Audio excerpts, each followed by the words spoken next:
Thank you for being here. I think we've got a pretty packed little session here, so I'll go ahead and get started. I do want to ask whether we have anyone, members of the public, signed up for public input. I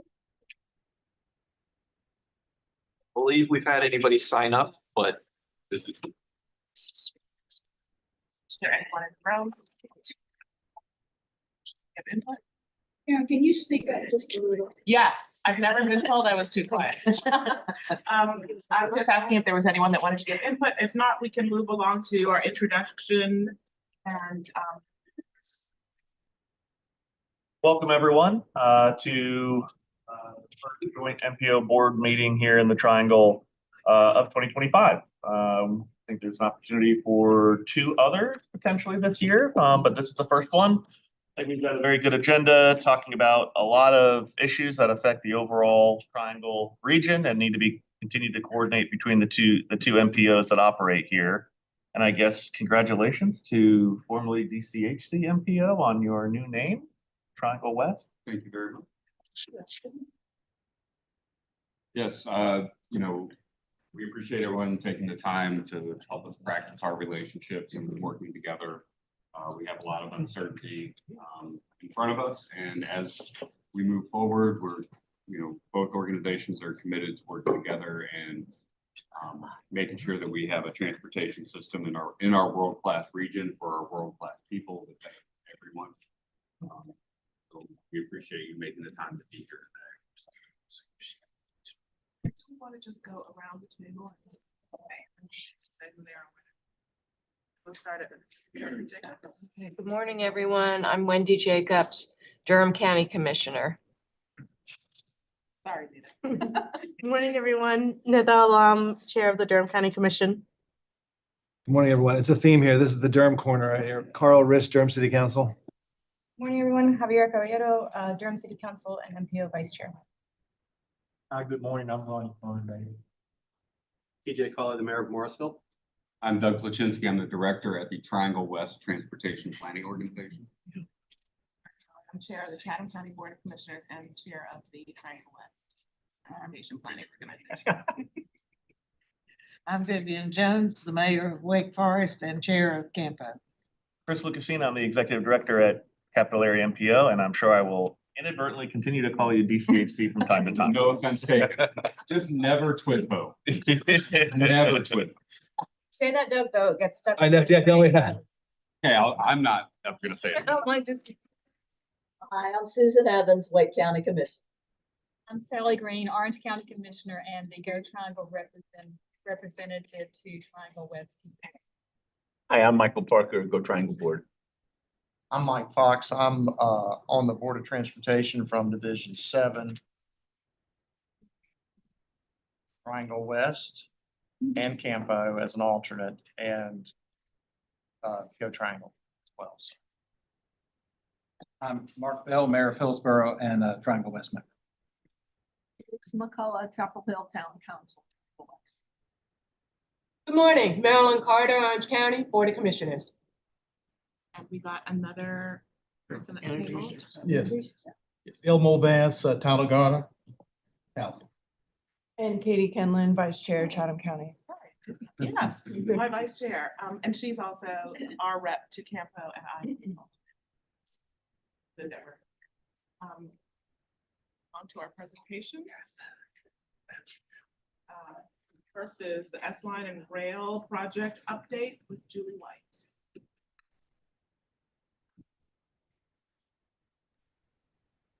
Can you hear me?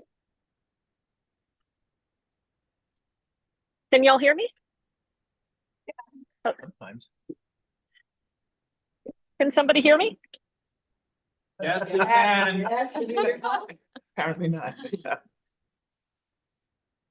That's it. Yeah. Sorry, I'm having a little trouble hearing y'all. Can you hear me? Yes. Okay. I am actually walking into the Rayburn building in DC right now. So pardon me, I'm gonna step to the side and do this before I go through security. But thank you so much for having us on today. I've got Jason Orthner here with me. we're at a conference in DC, but we're really grateful for an opportunity to update y'all today on the S-Line. Advance.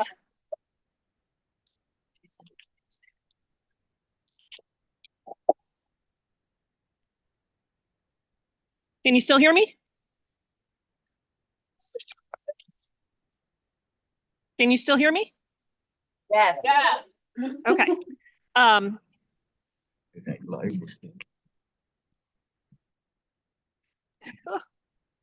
less familiar with Zoom, so that's why I'm struggling a little. I can't figure out how to put on speaker.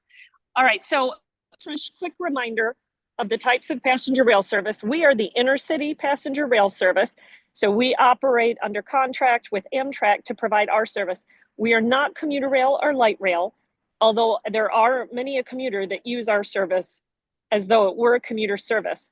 We're really uniquely positioned to succeed in North Carolina's geography as a state that really moves between communities for travel patterns, as opposed to a state that has like one major urban center that they move in and out of. So we always like to start just reminding people what kind of product we are. We're heavy rail and we're funded by the Federal Rail Administration. Advance. Just a refresher of where we currently run. We run our Piedmont service between Charlotte and Raleigh, and then we run one Carolinian up to New York each day as well. Advance. And we're super proud of our record ridership. So we have been able to say record-setting ridership for quite a few years now. This year, we hit over 720,000 riders. And the metric that is my favorite for this is that's a 55% increase over our pre-pandemic levels. So there are still transit systems that have not fully rebounded from the pandemic, and yet we are 55% up over 2019. So that really shows that sweet spot in North Carolina for how this product provides a transportation solution that more and more people are using every year. Advance. So quick refresher of what the S-Line is. We are the connection between Raleigh and Richmond that runs parallel to the line that we currently run on, which is the blue line to the east of that red line. The blue line is CSX's main freight line. And so in seeking the win-win, something that benefits both the railroads as well as the passenger rail, doing a passenger rail expansion on the S-Line means we're not adding any further traffic to the freight line. And because it is more direct, we're going to shave about an hour off the travel time between Raleigh and Richmond. And what that means, because Richmond is not really the ultimate destination, this is about connecting points to DC and further north. This new line will make us car competitive between Raleigh and DC. Advance. So what's new? What happened in 2024, late 23, 2024? Very exciting year. As you all know, because so many of you attended our big announcement in December of 23, we were awarded $1.09 billion in federal funds to construct the first segment from Raleigh to Wake Forest. And we plan to start that service in 2030. We broke ground on the first project in July on the Durant Road grade separation. And we've actually gotten the New Hope Church Road grade separation off and running. It's pretty record time to have an announcement of a grant in December of 23 and be breaking ground by July. So we're really proud of that. We pursue this project in a critical path approach, figuring out how to do segments and projects at the same time. So we're really going to set a record when we achieve our goal of beginning service in 2030. And then I'm happy to share in December of 2024, we did reach an agreement with CSX to acquire the corridor. That had been a long time that we'd been working on that. Negotiating deals with railroads is very hard, but our team did an absolutely fantastic job having that come together. Advance. So what has to happen in 2025? What's on tap? So thrilled to share that Mayor Jones and Wake Forest secured federal funding a few weeks ago in what was raised and is now we're going back to the build name on the federal discretionary grant program for the first phase of their mobility hub, which is very exciting because we've got that construction planned to be to Wake Forest by 2030, but we have to have a way to get the passengers off that train. So we need that mobility hub to build the platform and the first phase of the building and the infrastructure. So thrilled for the town of Wake Forest and doing that in partnership with them. As I mentioned, we've begun construction on the New Hope Church Road grade separation already this year. We need to yet complete our due diligence on the corridor acquisition and close on that. So we're working through those things now. We will begin construction on another grade separation in the fall of 25. A key piece for us is identifying the non-federal match money to continue to build north of Wake Forest to the state line. We need about 380 million in non-federal funds to be able to build up to the state line. I can tell you Virginia is building south. So when we won our $1 billion in that same round of grants, they also won 750 million to build south toward us. So the approach of the federal government has been award to North Carolina and award to Virginia, so we can both keep building toward one another, meeting in the middle. And we need to secure the remaining funds for the Wake Forest Station Mobility Hub so that they can continue to build that out so that it's ready for service in 2030. Advance. A little bit of our program schedule, just another way to understand what we're doing and when, and you can see a lot of that concurrent work happening. Advance. Wanted to share with y'all the work that is already on the street. So this represents the 30% rail design. We segmented it again so that we can move at quicker speed. So you can see the firms that we have working on the rail design. The GEC firm is Benesh, and then we've got a couple of firms doing different segments. Advance. There's also a significant amount of roadway work that will happen with this project. So this represents the first slide of the teams that are working on the roadway design and where they're working on those. Advance. This is continuing north. Again, you can see the firms working. So this represents an incredible amount of work in North Carolina with North Carolina firms. So we're really proud of that. Advance.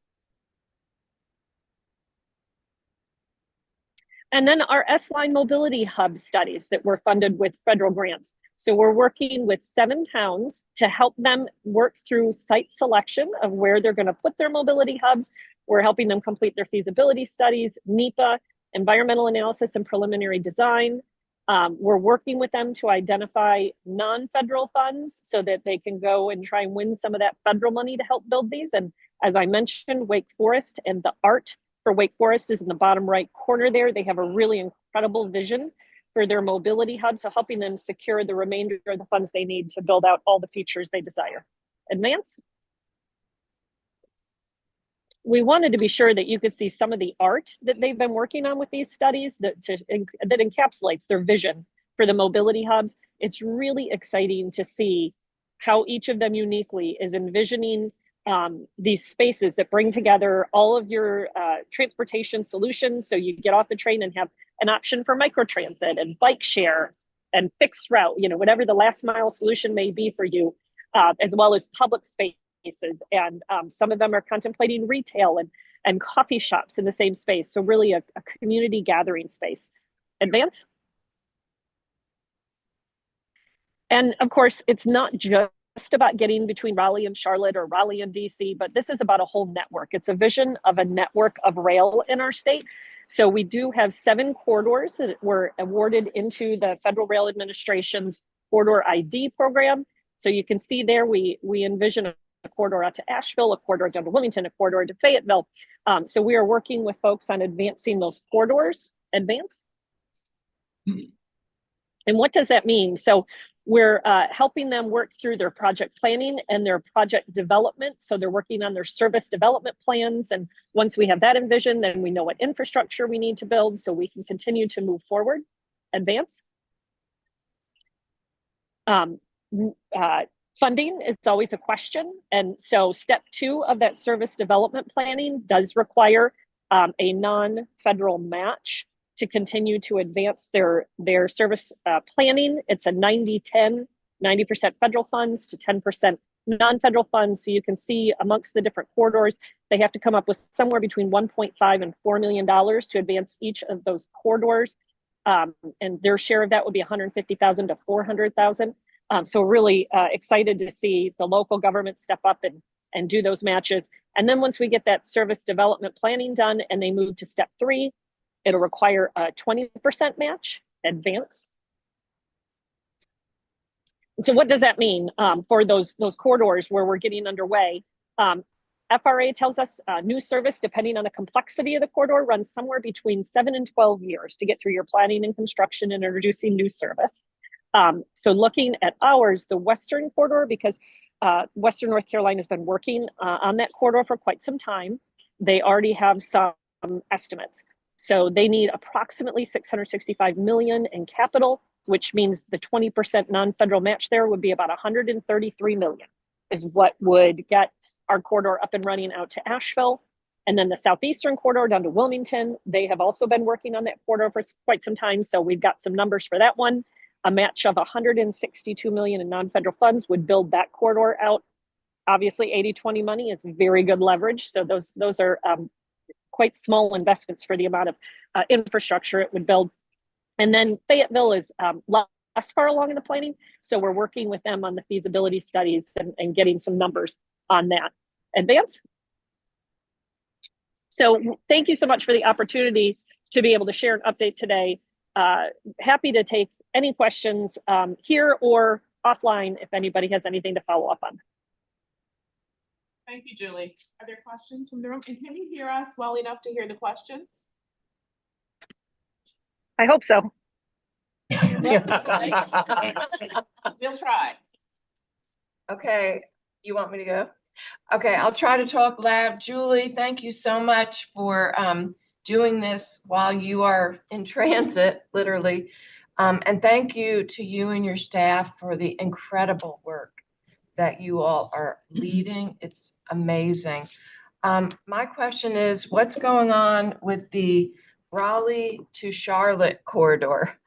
Could you give us an update on that? Because I saw you mentioned the Western corridor and then the Southeastern. Of course, here, I'm interested in Raleigh to Charlotte. So could you tell us what's happening there? Great question. Thank you for that question. So between Raleigh and Charlotte, we're doing a couple of things. We'll be starting some public engagement along that corridor to start to look at our 6th frequency. We are starting to get ready in the conversations with when we'd like to add another frequency. And so we'll be doing public engagement to talk about what are the times of day people want to see it, how do they use it, so we can think about city pairs. When you add a frequency, you don't simply insert it into the existing schedule, you rework the whole schedule. And it is a very complex thing to schedule additional traffic in that corridor. As we know, it's a main freight corridor. It has a lot of traffic on it. So really thinking through how do we fit it in there? What infrastructure will we need to build based on what schedule we want to accomplish and how much that'll cost? So looking at that, we did pursue a federal grant in partnership with the RTP Foundation and the City and County of Durham to do a stop in the RTP. We see that as a really important stop along the way that we'd like to add. We did not win that federal grant, but we're continuing conversations with the local community about how we continue to move forward on bringing a station to the RTP. As we said, a lot of people do use our trains to commute, and so that's a really key missing stop in our community. And I've got Jason here. Jason, am I forgetting anything else that we're doing between Raleigh and Charlotte? Oh, Charlotte Gateway Station. We are also advancing Charlotte Gateway Station. If you have taken our train to Charlotte, we don't land in the right place. You really want to end uptown. And so we are working through building Charlotte Gateway Station as a P3 with the local community down there and are very excited. We think that will be a huge bump in ridership. We estimate 20% bump in ridership when you can get off in uptown Charlotte. So working on that as well. Thank you. And I forgot to say, Julie, this was Wendy Jacobs asking you that question. Sorry. Thank you. No problem. Thank you. I think we have at least one more. Carl. Thanks, Karen. Julie, this is Carl Riss from the City of Durham. Thanks so much for your presentation.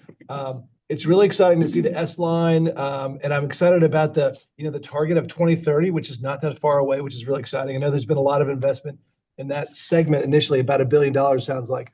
My question is, beyond Wake Forest, how long is it going to take to get to the state line with Virginia, and what is that going to cost? Great question.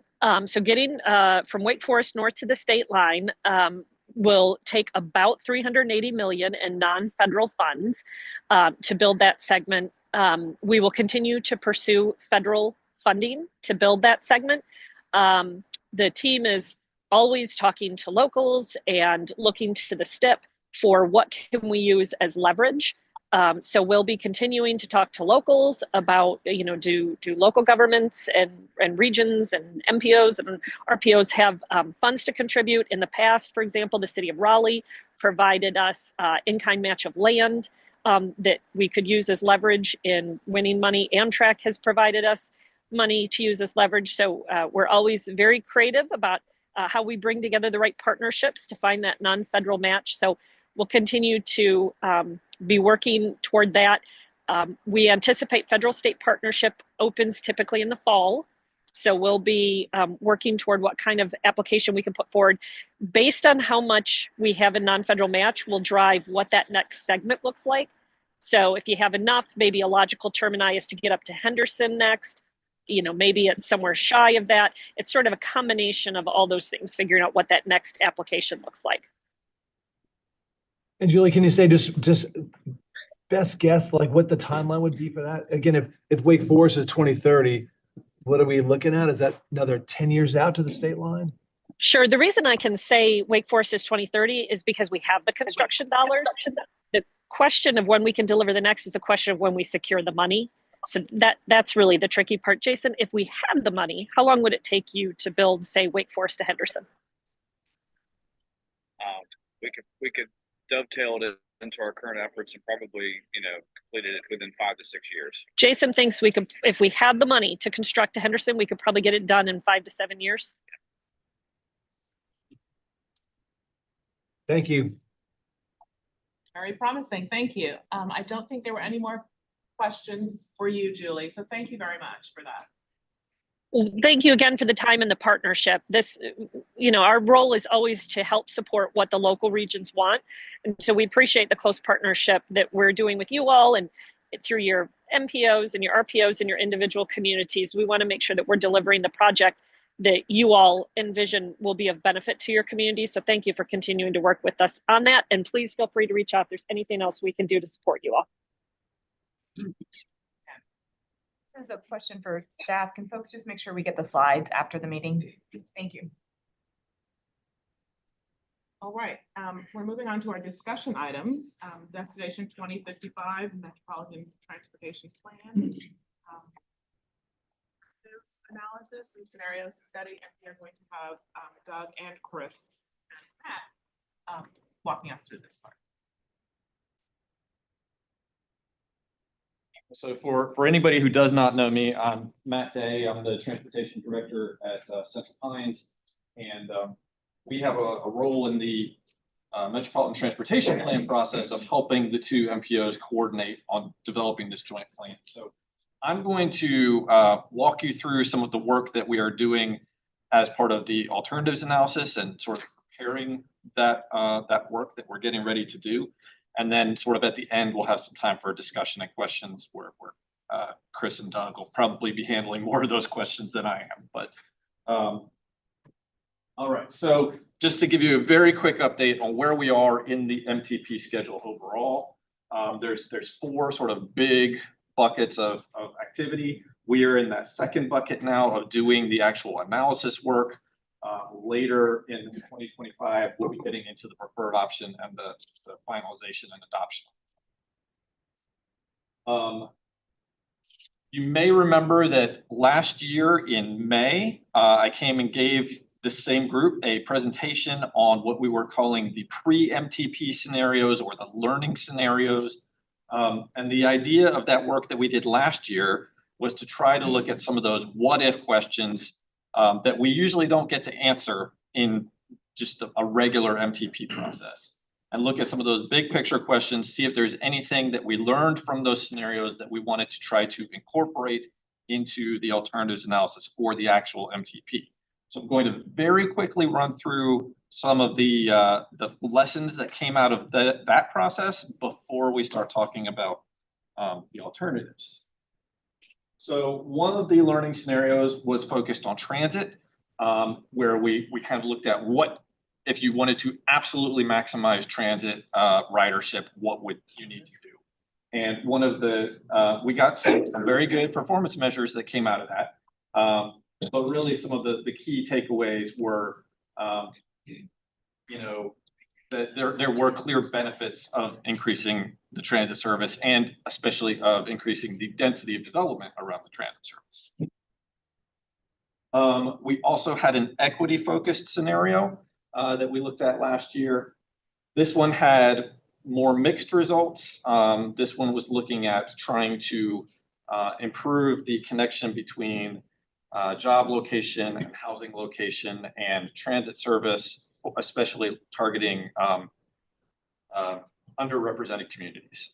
And so, as I said, we got some mixed results out of this, but one of the clear things was that we needed to have some sort of way of incorporating affordable housing into the MTP analysis. Another scenario we looked at last year was trying to reduce the growth of vehicle miles traveled in the region. So vehicle miles traveled, think I'm in a vehicle, I travel 1 mile in that vehicle, that's 1 VMT. And then you total up all of the VMT for the whole region. That's what we're trying to sort of reduce in this scenario, or really minimize the growth. Really, we looked at a number of ways you could do that, things like increasing work from home percentage, instituting some sort of VMT fee. There was a whole variety of tools that we looked at for things you could do. And really one of the key things that came out of that was that, again, the importance of improving the density of, or increasing the density of development in the transit supportive areas, and also looking at increased work from home as a possibility.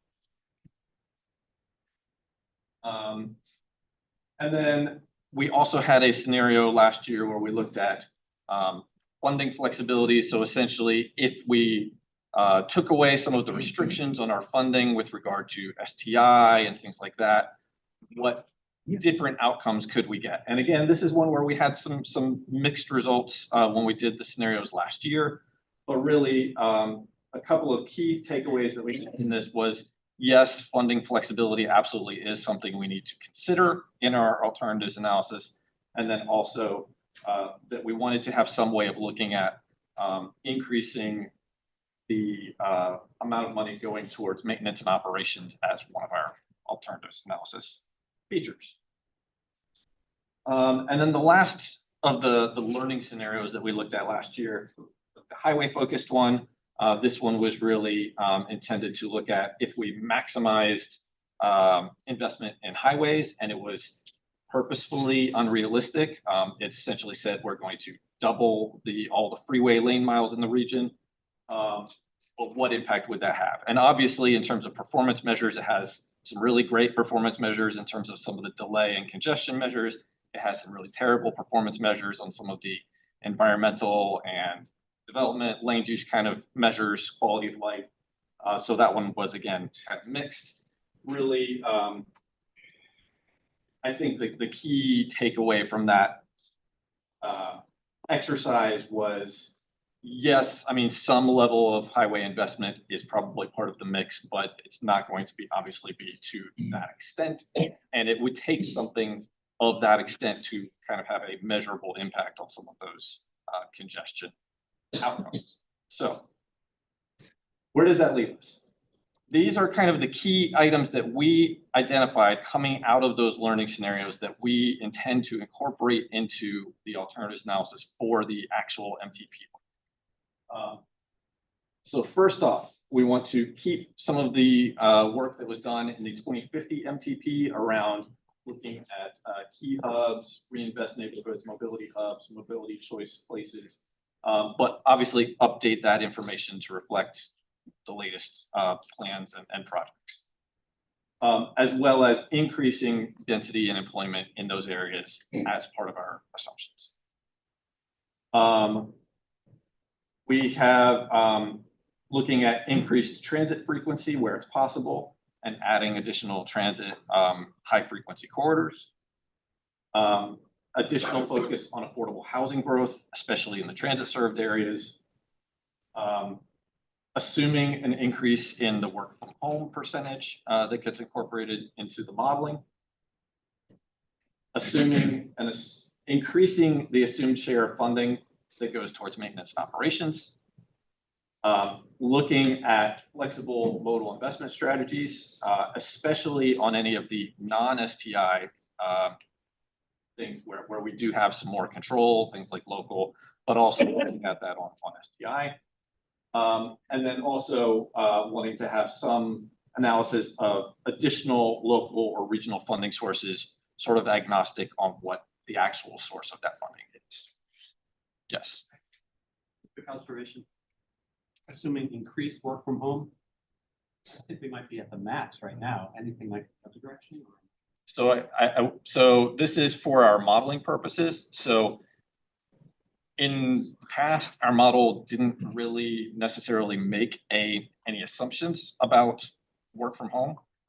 And also, I should say, our model is calibrated to a 2020 base year.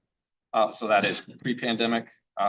So I think the intention here is to make sure that we are counting for some amount of work from home.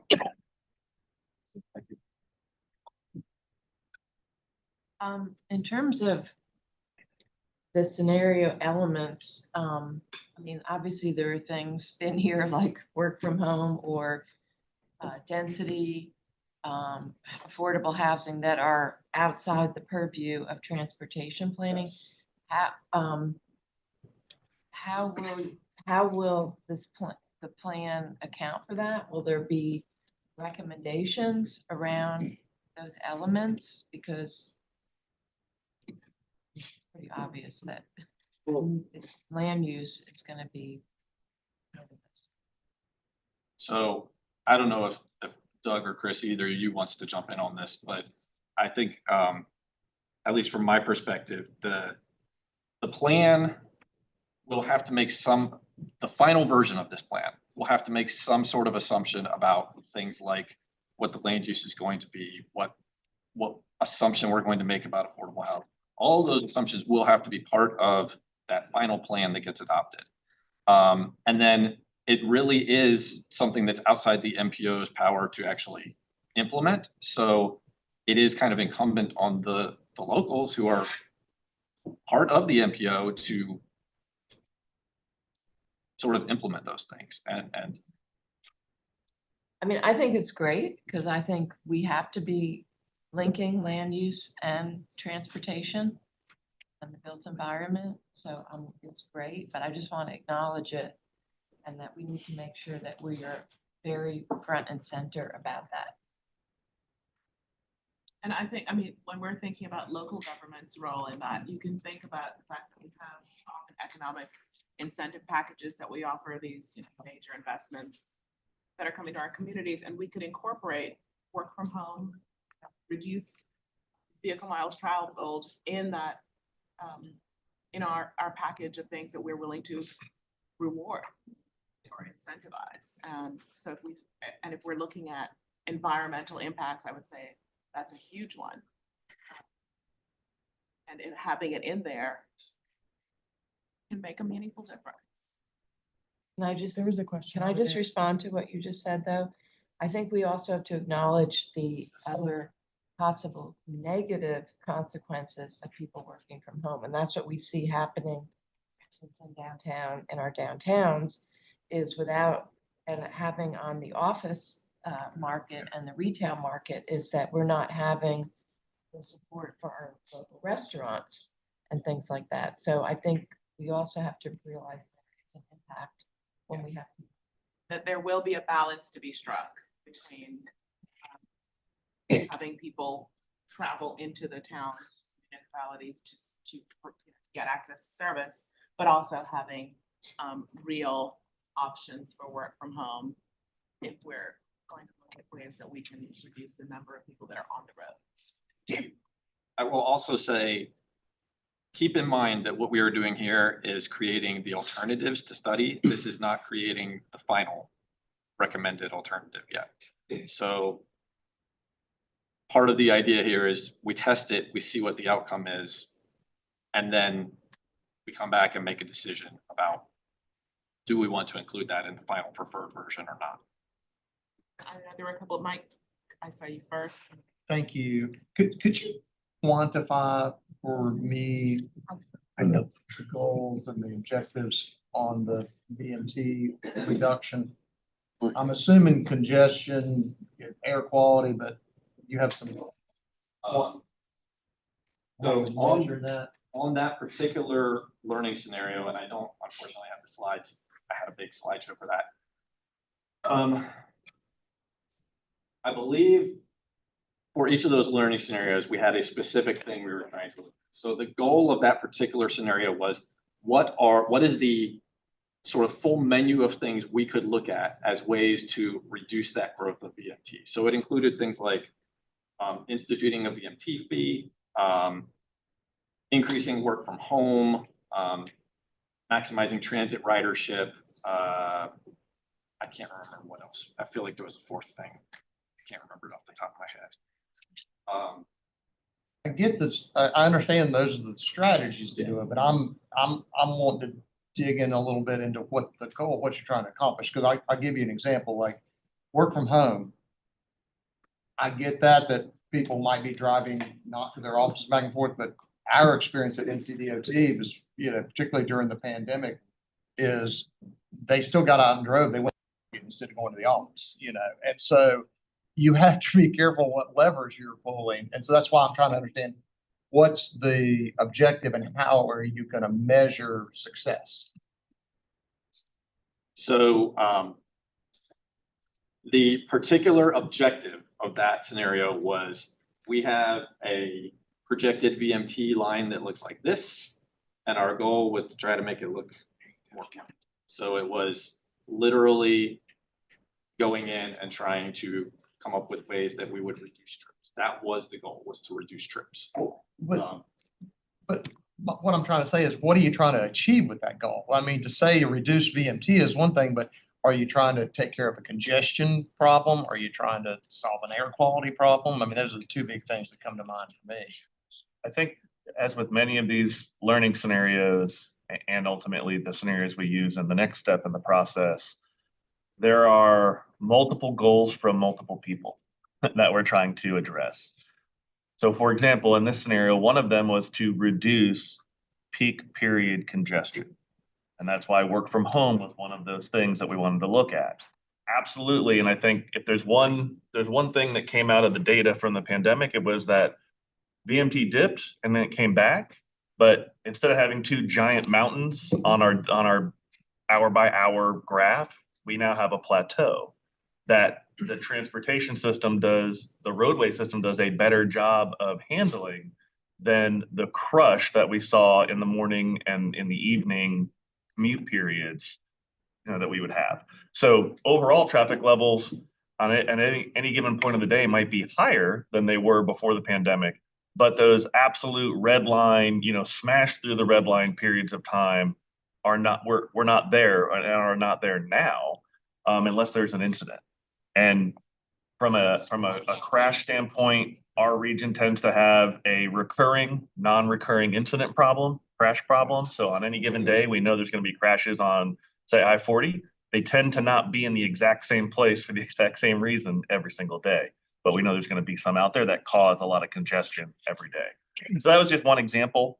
There are a few others for this scenario. And again, for each of these scenarios, as with a large region and lots of interest out there, I think there are different goals that we're trying to see how much they can be addressed by the different levers that we pulled. That's helpful. Thank you. And I'm sorry, so there were a number of questions going down the table. So I'll start with Sally and Michael. You had a question and then we'll move to you, I Melissa. was actually going to respond to this question. That's okay.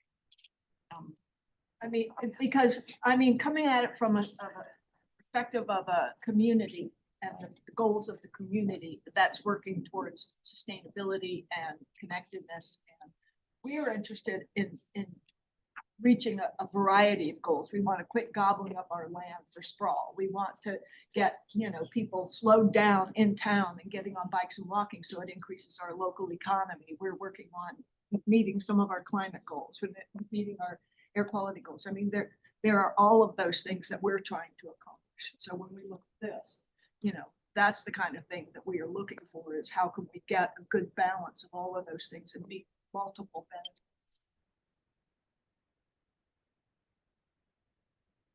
Sorry, Sally. Thank you. And thank you, Matt, for this. A lot of thoughts gone into this. I want to go back to Wendy's holding up with the connection between transit and land use. And I think it's unquestionably important, and the data supports that, making that connection. And it is incumbent upon us as local elected officials to bring that message back to our boards and help implement those strategies. But I also wanted to say that Susan Evans and I were at the Impact Mobility Conference last October, and it was all about that at the federal level, the marriage of DOT and HUD. And almost every session was talking about that connection. And lots of interesting things that I didn't realize were possible to strengthen those connections. But one thing that really got my attention is you alluded to it with the highway discussion about, the upside of sprawl is the highways are less congested. I don't know if you're aware of this, but there was someone from the USDOT saying that they are trying to get their hands on the level of service, and which is, you know how it works, right? So if it's level D, then that looks bad because you're all congested, but that might be exactly the kind of development that we want. So there is some discussion, at least at that level, of revising that level of service measure. Are you aware of that? I mean, I've heard there's discussions, and I know that I think it's California has actually phased out level of service in their traffic impact analysis in favor of something else. I can't remember what they're using. Yeah, a couple of things. One is sort of, and I don't know if this is maybe a question that should come at our next meeting, but the impact of new technologies. For example, right, just two quick examples. The simple one is we know that perhaps the biggest driver of people using transit is the price of fuel. And we also know that when we go to electric vehicles, the price of fuel, so to speak, it's much cheaper to operate an electric vehicle than it is to operate an internal combustion. So when you starting to think about those kinds of things at an even perhaps more impactful level, are autonomous vehicles. And, they've been coming in 5 years for the last 10 years, right? And but I think it's probably by 2055, they'll be around, right? And so I remember when we had at one of the meetings a few years ago, the estimate was that if we got to fully autonomous vehicles, VMTs would double. And so are you starting to think about those kinds of big picture changes and how that affects some of these things? So I will answer that as yes, but. So yes, that is something we are aware of, and we try to address it mainly through sort of the and sort of some of the assumptions that we make. But it is something that is very difficult to measure and incorporate into the modeling because there is so much uncertainty about what the impact would be. You can talk to different experts and get different answers about whether it's going to improve things because the cars will be more efficient, or whether it's going to make things worse because people are going to make more trips and cars are going to be driving around without passengers. Nobody knows for sure. Probabilistic modeling solves that. Just on that, we did not pull those levers in our regional travel demand model as part of this exercise, but those levers are there. There are inputs to the model that factor in some of those future opportunities, and probably as we begin to understand that more, we'll be able to run future scenarios on different alternatives in that space.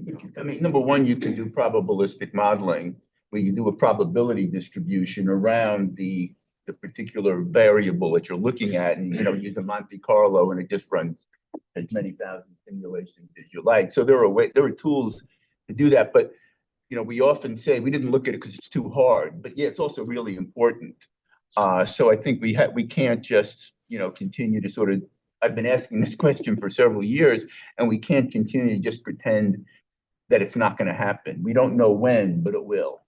I think the other thing that I wanted, sometimes goals are in conflict, and you talked about that a little bit, right? And Wendy mentioned it as well. But then another one, is things like congestion, right? We tend to look at the main driver of a lot of what we do is congestion. We want to reduce congestion, but we also know that congestion gets people to use public transit, and congestion is not always your enemy. Sometimes it becomes very valuable in achieving bigger goals, right?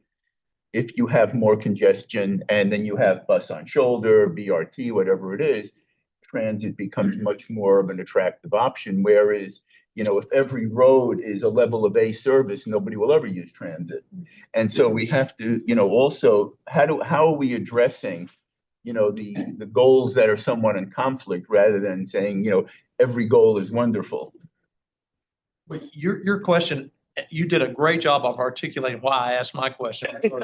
My real fundamental thing is, it's fine to say reduce VMT, but what does that mean and what are we trying to accomplish? And your question, which is, if it's for an air quality purpose, but everyone's driving a clean vehicle, is that really accomplishing that? Or if it's for congestion and you're using autonomous vehicles, which in theory are, they would reduce congestion because you take the human element out of it and they're more efficient. And I just think those are the questions we need to be asking. I'm not, saying it's a bad policy, but what are we trying to get at? And can we be more focused like you're saying? Yes. Bill Carter, Orange County. I'd like to just turn us back a little bit to the affordable housing discussion, if I could, to follow on Wendy's points earlier. Because it appears that the confluence between transit planning, land use planning, and housing is right before us as a region. And so I'm very interested, and maybe we don't go into it today, but I would love to see more about those scenarios, the scenario element, the elements of that learning scenario around affordable housing, to understand why it was mixed, what things affected what in that scenario, because it might be able to help us all as we have our internal conversations in our jurisdictions. So I will say, for any of you who were not around last year in May, this joint board had a very detailed presentation on all of the learning scenarios, and those slides are available on the Destination 2055@ce.com website. So. And will those have been updated to show the mixed outcomes that are referred to? Yes, so that was all part of that presentation. A question about follow-up on that. So Matt, thanks for the presentation. Thanks for taking us through these kind of what if scenarios and sort of giving us a chance to think big, right? My question is, because I was there for that May presentation. So are you just summarizing that May presentation, or is this like We've got about 20 more slides to get through. We have stuff to done. Yeah, we got new stuff today. That's what, okay, Yes. great, thank you. Okay, so how did we take that and build our recommended alternatives that we're analyzing now for the MTP? One thing before we begin, just to kind of level set on definitions, you might hear us use some of these words as we talk today or in the future about these alternatives. When we talk about anchors, we are talking about kind of the big places, the downtown, the universities, the major hospitals, those kinds of places that have a major sort of pull on both transportation and lane use. When we talk about mainstays, we're talking about sort of that next level down. That's more your small towns, your regional activity centers, those kinds of places. When we talk about mobility hubs, these are places that we have identified where we think there is a nexus between, opportunity for a combination between sort of transit investments, transit focused investments, and land use development investments. So This is the same framework that we used in 2050. This is a map showing some of those locations that were identified in 2050. I'm not going to go through and explain what all the different colors of dots mean, but these are all different types of hubs that we had identified. And these kind of served as the focus for where transportation and development investments were kind of focused around. Okay, so how do we actually build the alternatives that we are using in this analysis? So each alternative is based on two sets of assumptions. There are assumptions about land use, which we call the development foundation. And then there are assumptions about transportation investments that we call the mobility investment foundation. We combine those two together, that makes up an alternative. So we have identified 6 basic sort of building blocks that we can use to build these alternatives. There is, on the development foundation side, we have 2 flavors. We have one called community plans. The idea behind community plans is that this is essentially just taking your local land use plan as it exists and saying, that's how things will develop. Then we have one called opportunity places. And this is one that is built on that same base of using your local land use plans, but adds in a focus on increasing development around anchor institutions, which mainly means universities, mobility hubs that I talked about in the last slide, affordable housing opportunity sites, and transit-oriented development sites. So it kind of focuses more development in those areas on top of what would be based on your plans. On the mobility investment side, we have 4 options here. So one is existing and committed. That is essentially what is already out there and what is already line that is either under construction right now or to be constructed in the next couple of years. The stuff that is in the current tip. The next level is your trend investment.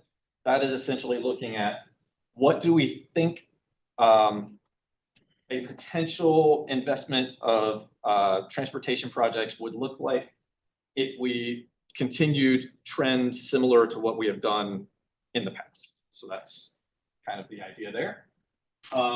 We have one called mobility corridors, which builds upon that trend investment, but really is kind of focused on what if we had more funding, and we especially focus that additional funding on things like multimodal. And then we have complete communities, which is sort of that top level where we're saying, okay, what if we had lots more funding? And we had an additional focus on the multimodal and complete streets, safe streets, operations and maintenance, all those sort of other categories that we have buckets for in the MTP beyond just the traditional capital project. Okay, yes. These are all sort of what might be called controllable, but right, these are sort of essentially decisions that would be made by some entity within, the triangle, or right.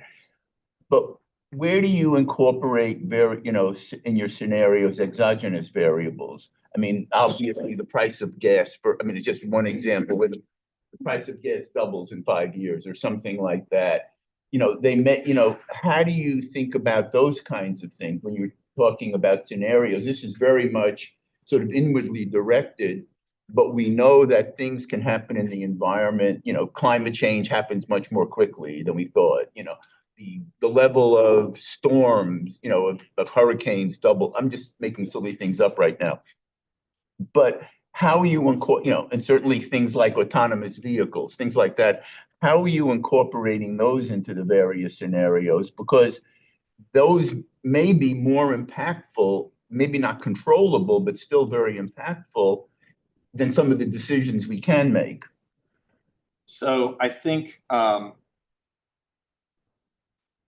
in terms of the actual alternatives analysis that happens within the official MTP process, this is traditionally the way we have approached it. This is sort of the traditional process we followed.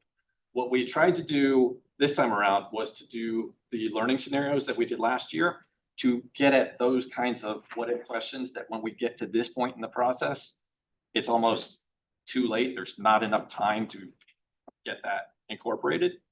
I mean, I'd love some feedback from Doug and Chris here, but I think my feeling is right now, to me, that is a great idea to incorporate into the next version of the learning scenario.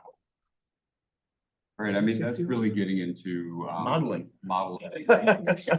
And I think that you know, the version of the model we have now is set for a lot of those things and how we're using it to compare different alternative different actions that we can accomplish. But I think that as we prepare for the next iteration of this process, that it will be helpful to have a dive and a education and discussion around those issues and exploring how the next version of the model for the 2060 MTP will be able to analyze that.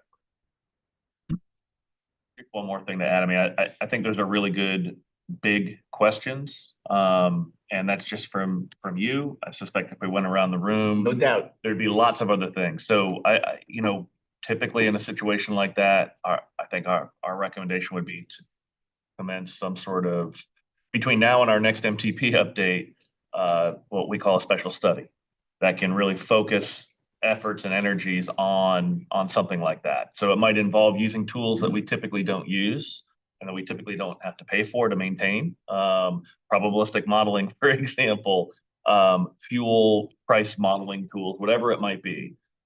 We have a long history of doing joint studies for these types of things, whether it's a freight plan or a joint corridor study, or developing a land use model for the region, allocation model for the region.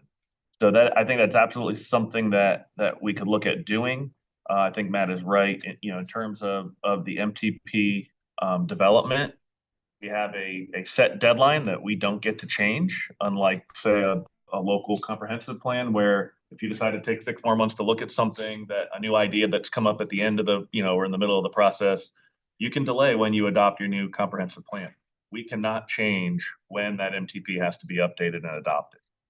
So I think the other benefit to doing it that way allows a lot more flexibility in crafting what the scope of that study looks like and what we go after. And then using that to inform, are there an amendment to the 2055 MTP if we were to get this done, a couple of years from now, or the baseline assumptions that we use in that 2060 MTP 4 years from now.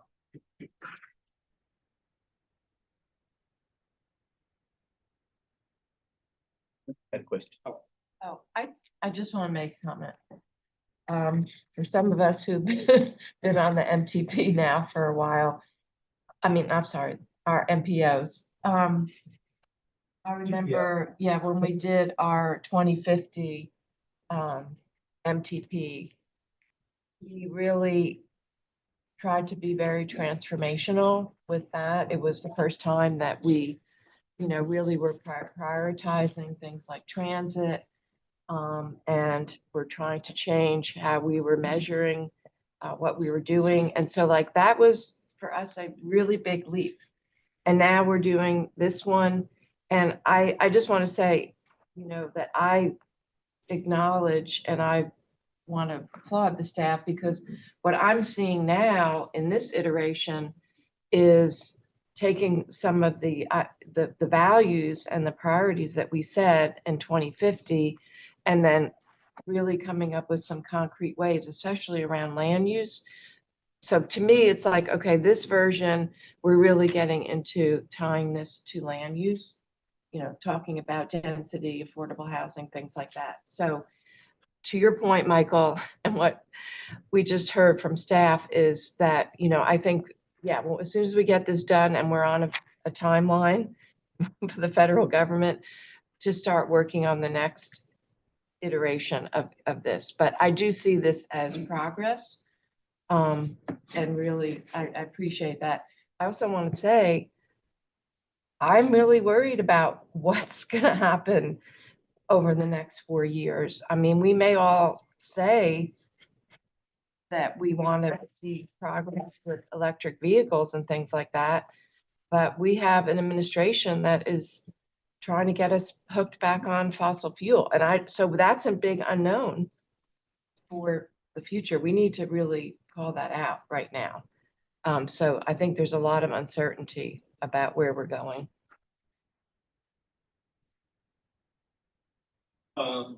So taking those building blocks, and I will say this chart also includes 2 additional ones that I didn't include previously, but that would be if there's no constraints on money and you have unlimited money, and if there's no constraints on the amount of growth and you just grow until everything's built. So those are theoretical options we are not proposing to use. We have identified 4 alternatives that we're recommending to analyze as part of this MTP. So the first one is the deficiency in needs. That is a baseline requirement that we are required to do in an MTP, but it is essentially looking at if development were to occur based on your plans and we get all the growth that you're expecting to get, and then we only build the projects that are within the current TIP. So we don't build additional projects in the future. So that is really kind of a baseline scenario that we are required to analyze. But we have identified 3 other alternatives that we are proposing to do. One we're calling plans and trends, one we are calling shared leadership, and one we are calling altogether. These are the same names that were used for these in the 2050 MTP. So if you were around for that, these should be familiar. I'm going to go through a few slides to walk through some of the details on each of these, but I'm going to try to go fast because I don't want to get too bogged down in the details here, but if you have questions, please let me know. Deficiency in needs, really the purpose of this is to explain what would happen if we get all the anticipated growth, but we don't make changes to the transportation network. So it is a baseline for comparison, and we know that it is unrealistic. That is kind of its purpose. But it does give us useful information, especially in terms of finding locations where we don't have projects currently in the pipeline where we would potentially have future congestion issues. So it does help us identify where those locations are. This one, as I said, is based on community plans. So that's just your existing local land use plans, and then the existing and committed investment foundations. So let's talk about plans and trends.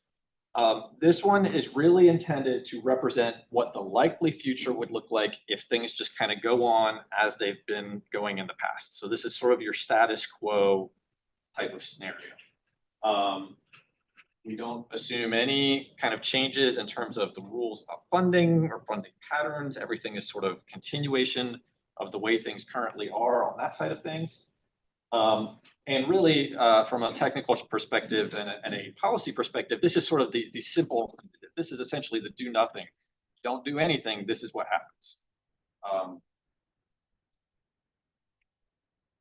Okay, so that is again based on the community plans for the land use side. But on the mobility investment side, that makes some assumptions that state funding would be in line with DOT's current forecasts. That we are still constrained by STI limitations such as funding categories, mode caps, corridor caps, all of those rules. That federal funding kind of stays at current levels. Transit investments are consistent with what's in the county transit plans. And then on the rail side of things, that we're essentially looking at partnerships with such as we heard earlier from Julie, to look at improvements to intercity rail. And then any local funding that local jurisdictions identify can also be included in this scenario. So what does that mean in terms of sort of the types of projects and the types of things that would be in that scenario? So on the Campo side, for highway, you're looking at things such as completion of 540, sort of widenings and improvements on some of the larger US and NC type routes, but relatively fewer improvements on secondary routes just because of the STI related restrictions on division funding. on transit and rail for Campo, you're looking at the partnerships for increasing the intercity passenger rail service, implementing the BRT services from the county plan, and then implementing the bus frequency and coverage improvements from the county plan. On the DCHC side, you are looking at something pretty similar to your MTP highway list for 2050, but adding in additional potential highway projects. And I will say on the DCHC side, the approach in developing this particular scenario is that this would be the more highway centric, and then the others would be the less highway and more multimodal centric. So you see that, and then on the rail, you would have again similar intercity rail service, pursuing the BRT line in Chapel Hill, and then the bus improvements from the county plans. Okay, so sort of our mid-level scenario we're looking at called shared leadership. This is really looking at what could happen if we had more of a focus on investments in some multimodal corridors and some additional funding. And really that additional funding assumption is based on looking at the work that was done by the NC First Commission a few years ago, looking at potential sources for additional funding at the state level, and then looking at introducing flexibility in some of the STI restrictions. In terms of what we have incorporated from some of the learning scenarios and other feedback we've gotten, really this is where we start adding that additional transit infrastructure. This is where we look at increasing the assumption about the % of work trips that could potentially be work from home. This is where we look at the possibility of increasing the maintenance and operations share of the funding, as well as the safety project share of the bunch. So how do we build that? Again, this would still use community plans as its basis on the land use side. The mobility side, you're essentially taking what was in the trend, but you're also looking at what you can accomplish with that additional funding based on the NC First recommendations. Looking at some potential for modest growth in the federal funding, as well as possible in local funding. And then also looking at transit investments that go beyond the timeline of some of the current county transit plans, as well as incorporating that STI flexibility. What does that mean? On the highway side, for Campo, you will see that still looks like a pretty similar description to what was in the plans and trends, where most of the highway is focused on completion of the outer loop and the widening and improving the higher level USNC type roads and fewer secondary roads. On transit and rail, you'll see that for Campo, in this scenario, we would also start looking at the possibility of regional rail service within Wake County, as well as an increase in the number of BRT services that are included in the scenario. And then the bus improvements are still more or less based on the county plans. On the DCHC side, we're actually pulling back a little bit on the highway side, where we're going to your 2050 MTP highway projects, and then using the congestion management process that y'all recently completed to identify additional projects. And then on transit and rail, on DCHC side, sticking with the intercity rail service, intercity meaning Amtrak type service, looking at 2 to 3 possible BRT lines, and then bus improvements more or less based on the county plans. Okay, so this is sort of our highest scenario in terms of the investment level. This is all together, and really this is intended to be an ambitious scenario. So this is kind of extending. This is a little bit of that what if. What if we could get even more funding than what's identified in the NC first. And also, what if we focus more of that on things like active transportation, complete streets, safe streets, multimodal, those kinds of issues. So again, this is really focused on incorporating the desire for additional transit frequency and corridors, multimodal investment. This is the one where we incorporate the additional density of development around those transit areas and mobility hubs and all of those things. This is also looking at increased local funding and additional flexibility from the learning scenarios. So what is that? How do we build that? On the development side, we're calling this opportunity places. And opportunity places is built on that same base as community plans, but it also increases development around anchor institutions, meaning the large universities, mobility hubs, which are those major activity centers, affordable housing opportunity sites, and then transit-oriented development locations. So that's mainly looking at things like BRT stops and rail stops and places like that. On the mobility investment side, you're essentially taking what you've had in the previous scenarios, and then you're adding additional local or regional funding. We are sort of agnostic about what the source of that funding is. What we typically do is we identify a number of potential ways that we can demonstrate that that funding could theoretically be achieved, but we don't identify that there's a specific way that that funding would be. That we don't specify which way. And then also looking at potential for additional funding from state or other regional partners, such as the anchor institutions, things like that. And then additional focus on transit and active. So for this scenario, what you're looking at on the Campo side, again, similar completion of the outer loop, widen and improve major highways, but the main difference here is that in this scenario, Campo would be having more improvements on their secondary roads. On the transit and rail for Campo, again, you're looking at increased intercity. You're still looking at regional rail in Wake County, but you're also looking at possibility of expansion beyond Wake County. BRT is kind of sort of the full set of potential BRT corridors, and then bus and area coverage, that's still more or less based on the county plans. On the DCHC side,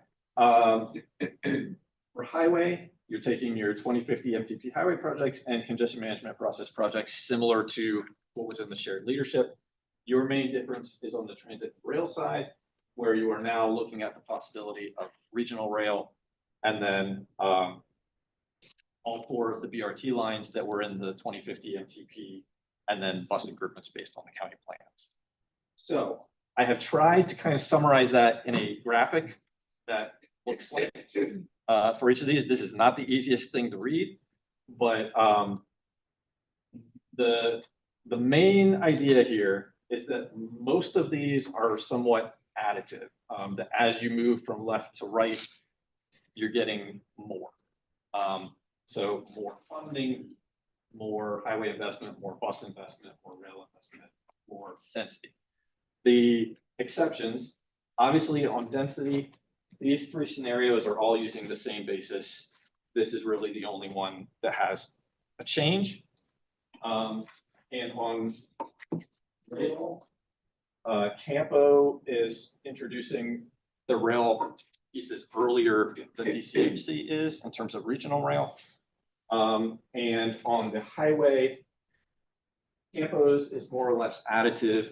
DCHC's is more highway focused here, less highway focused here. Okay. So might be. We have one slide to talk about public engagement, but if there's any questions about how we're building the scenarios, I want to take those now. It's actually not so much how you're building the scenarios, because I think that makes a lot of sense.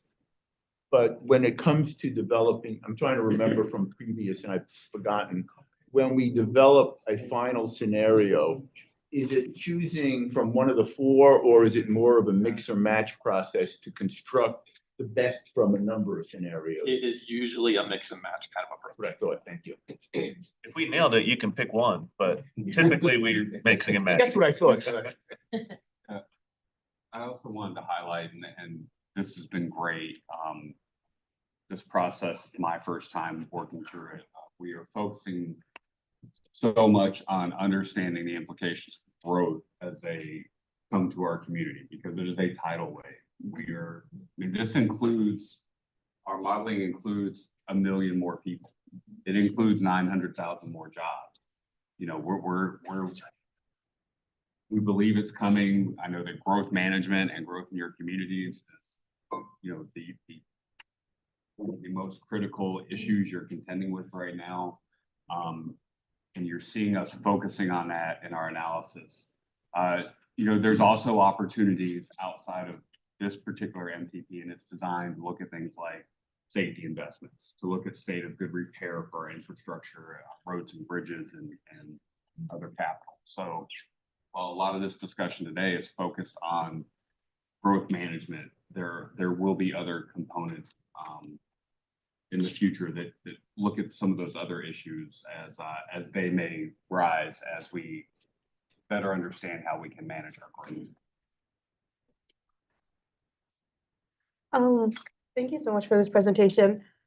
I wanted to address the elephant in the room, no pun intended, but I feel like, and obviously for this presentation, it would be hard to, rapid response pull this together, but I feel like we also need to address that there's another column that should be considered, that for the next 4 years, loss of funding, of not just, the available funding that's already been allocated, but if federal funding continues to drop.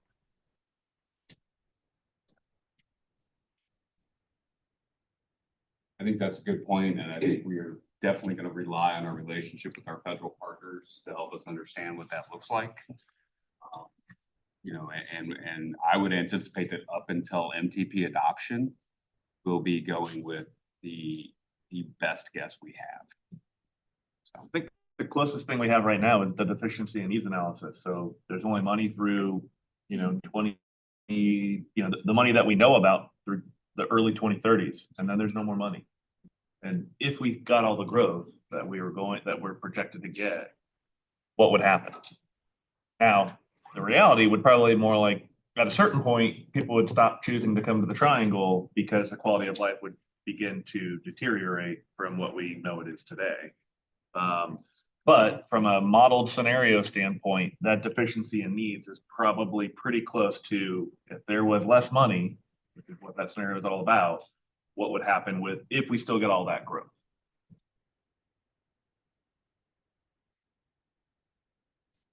So I have one more slide, and I know we're running way behind time, so.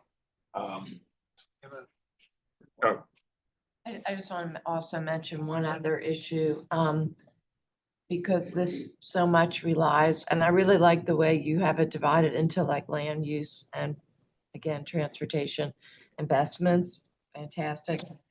And I just say this for all my elected colleagues, the impact of HB 358, which is really, we really need a fix to that language, which is really going to hamstring local government's ability to have, density and transit-oriented development and affordable housing.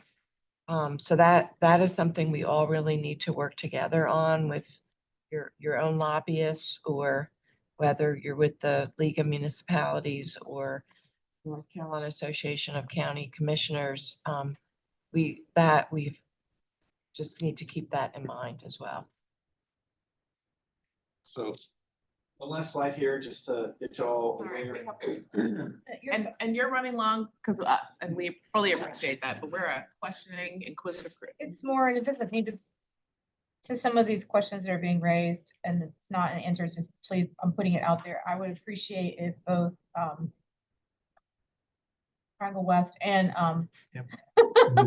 and Campo, if there could be a clear communication back to electeds. I think that there needs to be kind of a crisis, like we don't know what's happening with funding right now. And so I think we need to have something operationalized around quick crisis response, quick, many of us have hired federal and state lobbyists so that we can get, back. And I think that the better, a phone, whatever, I'd rather be prepared and not need it than be like, oh yeah, we should have done a thing.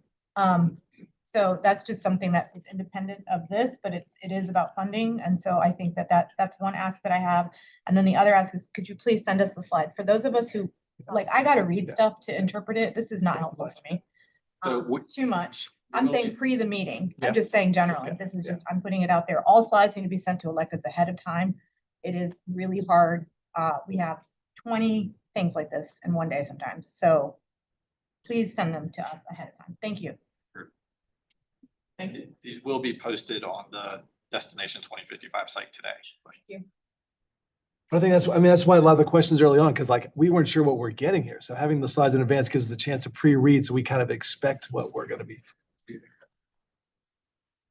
So in terms of community engagement, we are looking at sort of 2 phases of community engagement. So in the March, April timeframe, that is more focused on informing the public, focused on getting educational information put out there, mainly things like working on videos, the website, social media releases, things like that.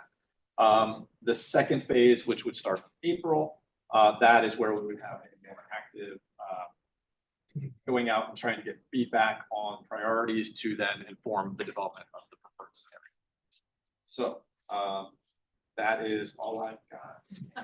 Yeah. I'm gonna turn it over to get who this one is, Patrick. Thank you. And I do want to say thank you again, and they're a very engaged group, a lot of great questions and a lot of uncertainty, both politically and fiscally, so thank you. Well, good morning. My name is Patrick McDonough. For those who don't know me, I'm a senior transit planner with HDR, and knowing we're behind, I'm going to do my best to move quickly. So I am the project manager on the consultant side for the Triangle Rail Study. We're getting excellent leadership from Philman and Daniel, and I really appreciate that. I'm trying to flag here the study objective up front here. Establish a high-level vision for rail investment in the Triangle region that can be implemented steadily. And this is a rough explanation of our workflow from now through the end of June. We had an excellent meeting here in this room in December with some of the folks around the table, where our rail visioning committees for both MPOs talked about the goals for the network, understanding the breadth of what we're trying to do. Our technical team is now beginning to work into what you see we are here, reviewing the universe of existing rail projects. There are already rail projects in your MTPs that are in the spot process that are things like the S line that we heard about this morning from Deputy Secretary White. And so we're looking at all of those and trying to think of how those come together. As we come through there, you heard Secretary White talk about a critical path. We will be looking for what is a critical path to build out a rail network within the Triangle region. We'll be looking at how those are eligible for federal funding, state funding, and local funding, understanding some of the uncertainty that we've talked about in the room here already today. Finally, we'll be looking at 2 pieces of how we go forward, recommending a rail investment implementation strategy. So if we know we have a series of projects that get us where we want to go in our critical path, what's the right order to put them in? How do they go into our MTPs? How do we put them in a spot? Things like that. Where do we apply for discretionary grants at the federal level? And then finally, a regional decision-making framework, how we decide about how we go forward with one thing or another. This is going to sound a little bit like an echo of some of the presentation you heard earlier from the DOT rail folks, so I'm going to make this a little bit shorter than I would have otherwise. Really, our study, we have had a long-term discussion about 3 different types of rail in the Triangle. Light rail, generally within a single urban community, stops every half mile or so. Commuter rail, more that pre-pandemic downtown commute to the urban core trip where stations are 2 to 5 miles apart. And passenger rail, which is more like intercity service, moving about a metropolitan area between and among communities with stations every 7 to 20 miles apart. And I think the biggest departure from how we're looking at planning in the region here in this study is that when we've looked at commuter rail and light rail in the past, we've been working with the Federal Transit Administration. When we're looking at passenger rail, we're working under the Federal Railroad Administration. And so there's sort of different requirements and different approaches. This slide also, you might have seen in the presentation from Secretary White. And really, I'm just going to focus on the top and the bottom bullets here. This is the FRA's capital planning guidance approach. It's telling you the process you go through to move a rail project from an idea to something that the public gets to use, enjoy, and benefit from. But a key here is that by focusing on capital planning guidance, we are trying to fly at a level where things are pretty stable, right? How to make a rail curve so that the train doesn't fall off the track will be true regardless of which administration is in power in Washington, D.C. Those are things we know how to do well. So we're looking at the principles of project development that FRA rates as a good and well-performing project. We're trying to establish a structure of how we develop a project development under any funding program. We heard talk about how RAISE is becoming billed. It's possible that we will see some programs go away and new ones emerge, but this guidance is likely to endure through all of it. And so that's why we're focusing there on how we think about the infrastructure. I just wanted to acknowledge here that we've gotten some great contributions already from the Rail Visioning Committee, and we had our first technical steering committee just a couple of days ago. And so I just have the names here of the organizations that are participating, and just wanted to acknowledge that here. But I think this is the key slide, and really this is a high-level thing to take away. We are testing service concepts. And so after we had our Rail Visioning Committee meeting here in December, we had follow-up meetings with the MPO staff to talk about how do we test what a network would look like for the Triangle. Not one project, not one station, but a network. And this is sort of our emerging, it's not a recommendation, it's a way to test. And I think this is the phrase we're focusing on. We're ordering the investments by how the infrastructure itself would like to be built. If you think about how the network builds out in year 30 of the MTP, if we got everything we wanted done, is there a certain order you're going to build the infrastructure in to maximize the chance that you get everything you want done, and that you get it done in the most expeditious fashion? So we have a series of service concepts that we're exploring here. Those include, and I'm just kind of reading by colors, Mebane to Raleigh, Hillsborough to Carrboro, Carrboro to RTP, Durham to Raleigh, Sanford to Franklinton, Fuquay-Varina to Raleigh, and Raleigh to Clayton. Where you see dotted lines, those are acknowledging that there's the corridor ID program that is looking at the state level tier of things that are going out to, say, Fayetteville or to Wilmington. But really what we're looking here, and I think one of the things that when you look at these concepts, in a network where these are all laid on top of each other, you start to see that there's a lot of lines between Raleigh and Cary, and there's several lines between Durham and Cary as well. So we think, as we think about how the rail network gets invested in a cumulative fashion, it's probably likely that we're going to see stronger investments in place where multiple lines overlap.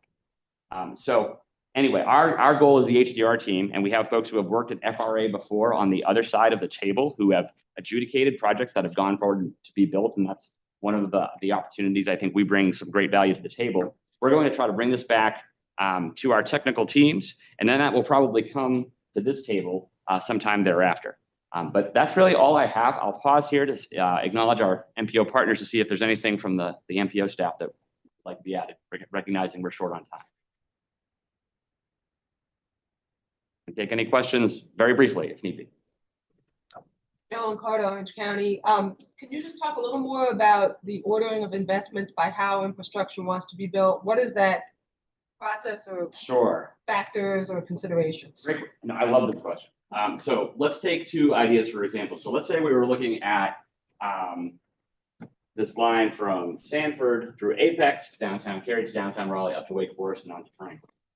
So if we built that, let's say we did that first, right? Well, the line going from Durham to Raleigh, the light blue line, would benefit by some of the capacity improvements made by the green line, right? There are things where if you build from Fuquay to Raleigh first, that gets built, but there's nothing that it provides additively because it's a little bit of a standalone. So part of thinking about this from a network perspective, and when you look at the map, it kind of becomes obvious.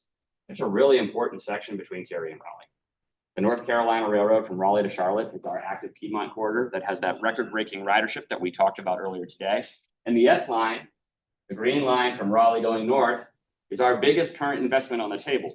So the fact that this is where the S line and the NCR meet means that this is probably where a lot of our most critical infrastructure investments are going to be. So I can't tell you exactly what that's going to look like because we're doing the work now, but I bet there's going to be a lot of thought about how we do really well in this area first, because the benefits of doing this well multiply in multiple directions.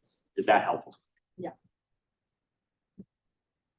Other questions? Thank you very much.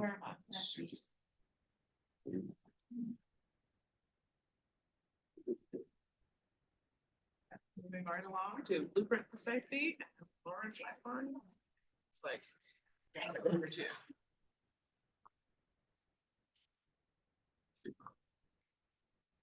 All right, good afternoon.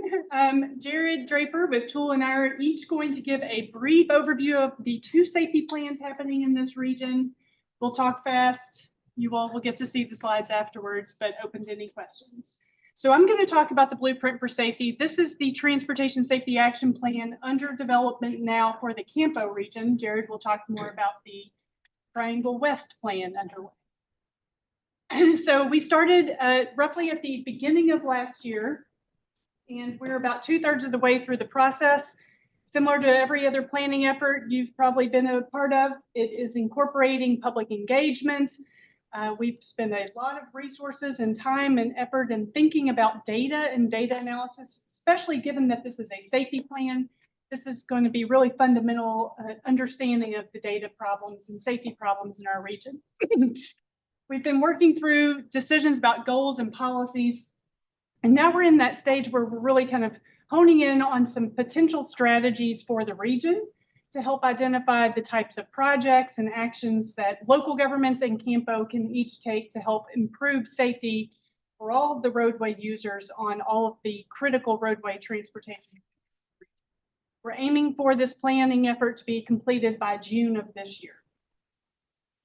I know you all can't read all the words on here. This is really just a snapshot of what we learned from the public engagement process. Last year, we conducted about 20 different pop-up events across the region in each of the counties that Campo serves. We had a little over 200 participants at those pop-up events give us feedback on a number of questions we asked them. And then about 726 or so folks participated in an online survey asking them questions about where they anticipate the safety problems to be most adverse, what types of treatments that they're most familiar with, and what they can do to really help move the needle on safety. So we were really pleased with the amount of outreach and the amount of input that we've received from the community, and we're taking this in to understanding our strategies moving forward. So getting right into that strategy part of this, we've completed a lot of analysis. Jared will talk more about that also as part of the Triangle West plan. And this data plus the public involvement input is really what's setting the stage about where we're headed next with these strategies. There's been a lot of thinking about what makes the most effective strategies for transportation safety. And this is actually being built on a public health model. What I wanted to point out here is this may be somewhat counterintuitive, but what we need to think about the most is the foundation of the safety strategies being wrapped around policy and planning efforts. That's going to set the long haul framework for how future transportation projects and work is going to help incorporate robust safety improvements. But building up from there, we also need to be very mindful of what we can implement now in the short term and the long term. So changing the shape of the built environment, implementing countermeasures that are going to specifically address safety problems. And then at the top of the pyramid, that's when we talk about some of those more programmatic aspects, such as enforcement and education. And I think this is really just helping us kind of focus our effort here. What's going to make the biggest difference in our region is really getting into those policy and planning efforts, but also at the same time investing in massively robust efforts to help improve transportation safety as quickly as we can. And then leaning on some of these other community-based programs to help just continue to change the safety culture. So similar to other planning efforts, the plans will start with those overarching goals, ambitious goals, have supporting strategies and actions. One thing that's different about safety plans is we talk about countermeasures. Countermeasures are specific, highly researched, physical and non-engineering strategies that are designed to address specific safety problems.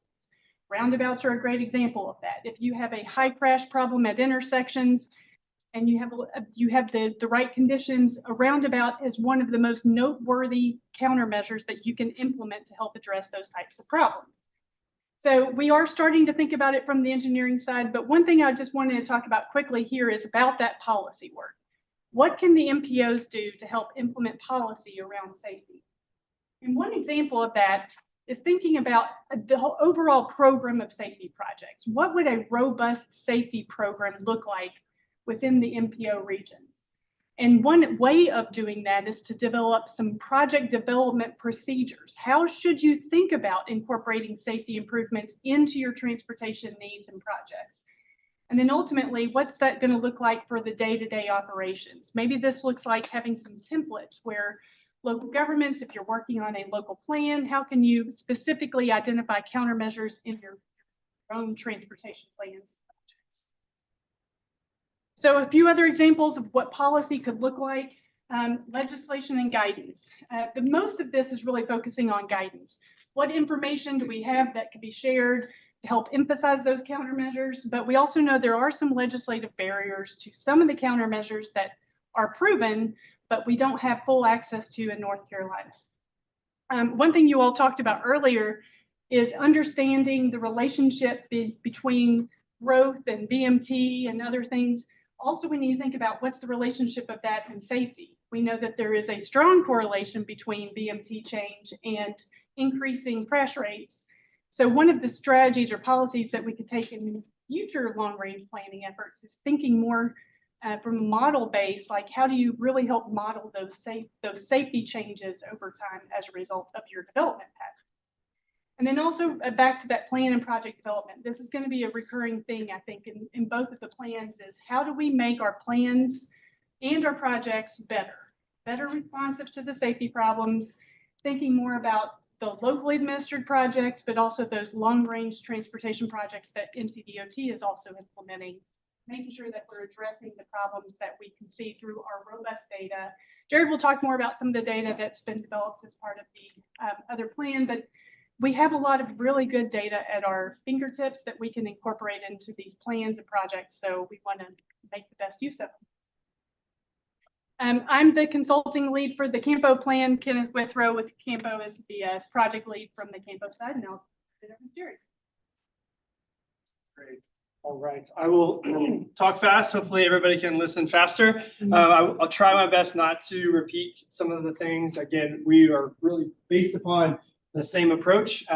My slides came in late before I added Triangle West, so it's like right there at the corner. But really developing a very similar plan for the region. And I think maybe the most important thing for us to acknowledge is that we are trying to create a plan that's filled with resources for local agencies. As MPO, they are able to kind of create guidance, think about structures and templates that can be used in a variety of different ways and are a lot longer lasting for each one of their agencies and member agencies. And so this is a look at the safe system approach. I won't go through each one of these things, but we should really highlight that this side is not about eliminating every crash on our roadways, but it's about focusing in on the fatal and serious injury crashes and really making a difference, saying we know what the characteristics of streets, we know not only the history, but also can look at risk for the future. So how do we do that in a systemic way? There's also been a lot of engagement for the Triangle West plan, where we were able to have a safety summit, really get people together. We've met with a variety of stakeholders where we had public meetings, and we'll have more in the future, and also created resources for local agencies to kind of continue these conversations. When it comes to analysis, when we think about safety, we want to not only be addressing something historical, so where crashes have happened in the past, because as we know, just because it's happened in one place doesn't mean that same crash is going to happen again and again in that same place.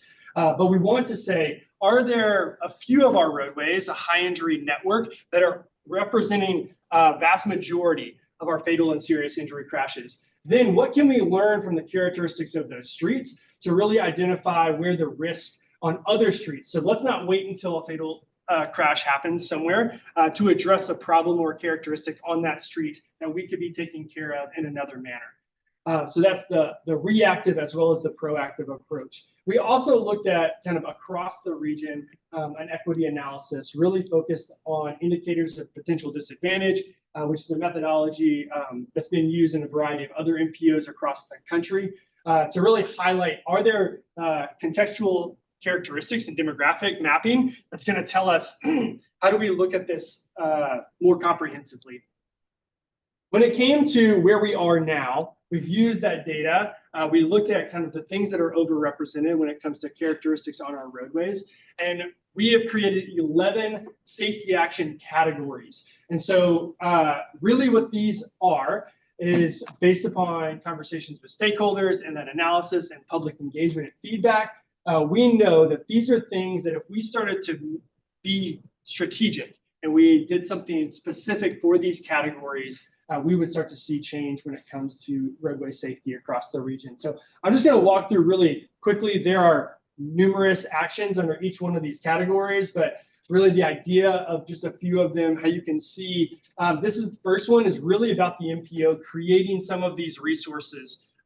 Lauren already mentioned, these are things that the MPO as kind of the holder can be handing them out to their member agencies for long lasting, not just this plan specific. Additionally, we talk about multimodal safety along multi-lane arterials. This is one of the kind of the risk areas that we saw across the region. And so what can we be doing not only locally, but at the MPO level?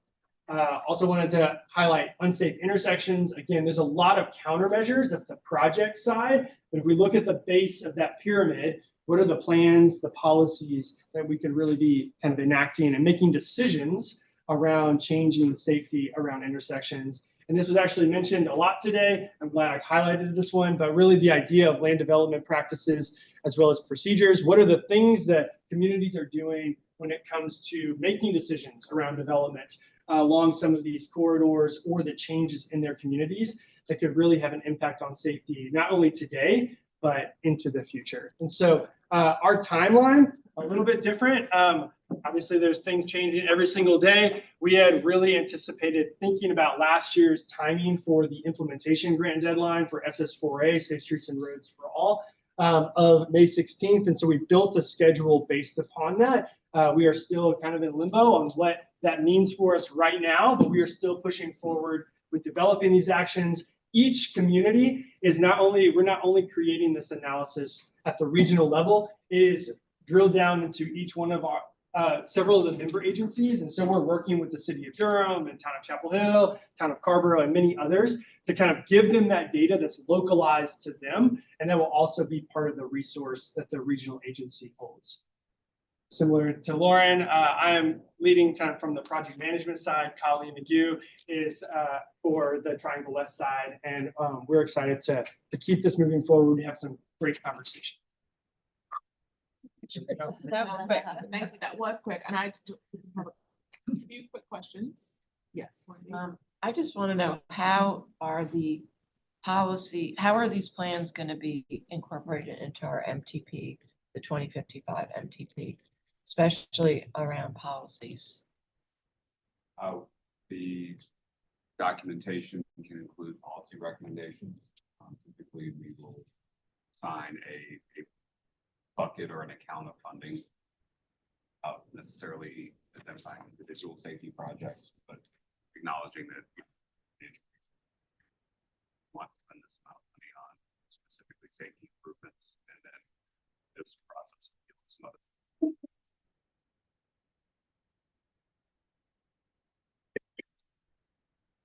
Yeah, I think on the policy side, if there are any changing metrics in particular for performance measures or targets, I think that's one area where we were really expecting or thinking that we might have something different than what we already have in the existing MTPs or previous MTPs and plans. And then, and how potentially even how we prioritize roadway projects at the MPO level, using some new safety tools for that analysis that we have previously not been able to use at a regional scale. Thank you. Were there others? No. Like there weren't. Thank you both again, and for your speed. Helping us meet our deadline. So I was just going to say our next speaker unfortunately could not make it today. So the slides for that speaker will be posted, but the speaker will not be here to give the presentation. So for the FAST 2.0 study update. Yeah, okay, thank you. So that means we are done on time. I do want to give Joe Milazzo, recognize him being here, and maybe offer you a few minutes since we do have a couple of minutes. Sure. Happy to do it. You can actually leave that up, that fast thing. You go back to the beginning of that. I'm not here to do the presentation because we've got consultants doing it, but since RTA spearheaded that particular study, we want to thank several of the partners, including our MPOs, municipalities, counties, and so on, are supporting this study. It's an important study. It stands for freeway, arterial, street, and tactical-based transit. It really ties in a lot of the work that was done this morning.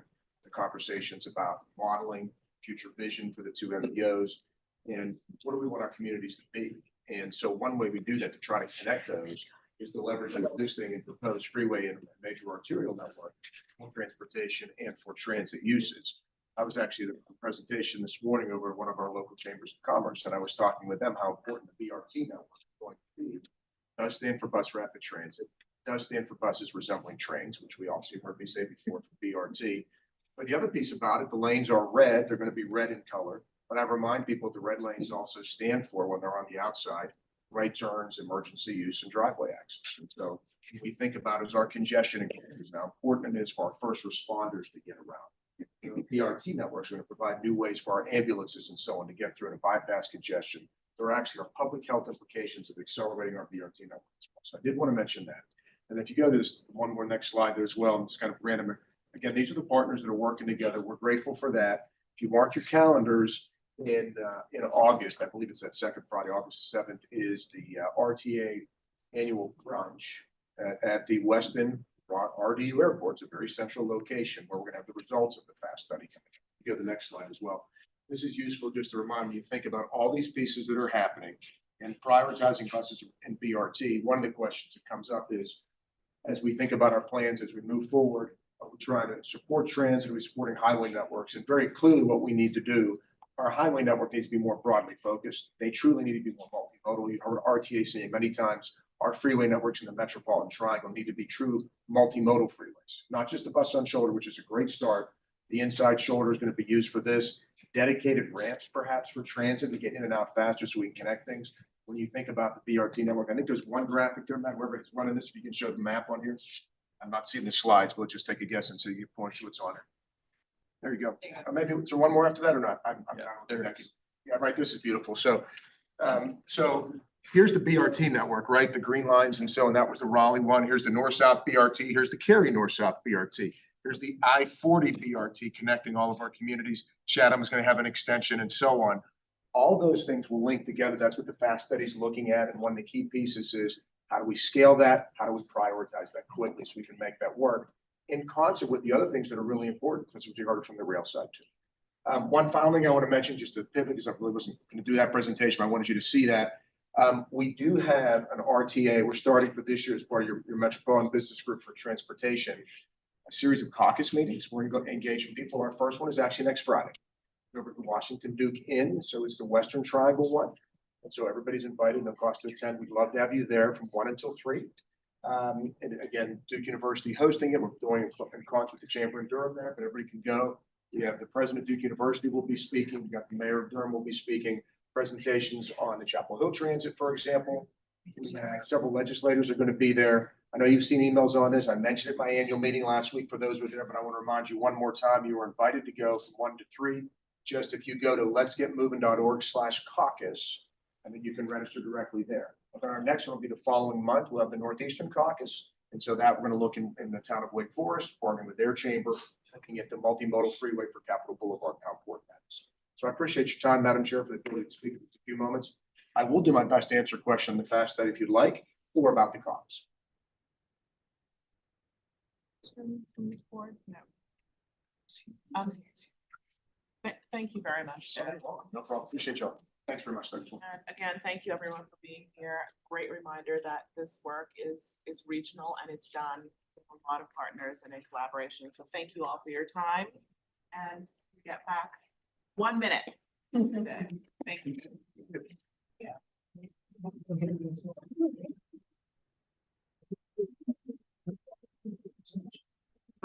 We were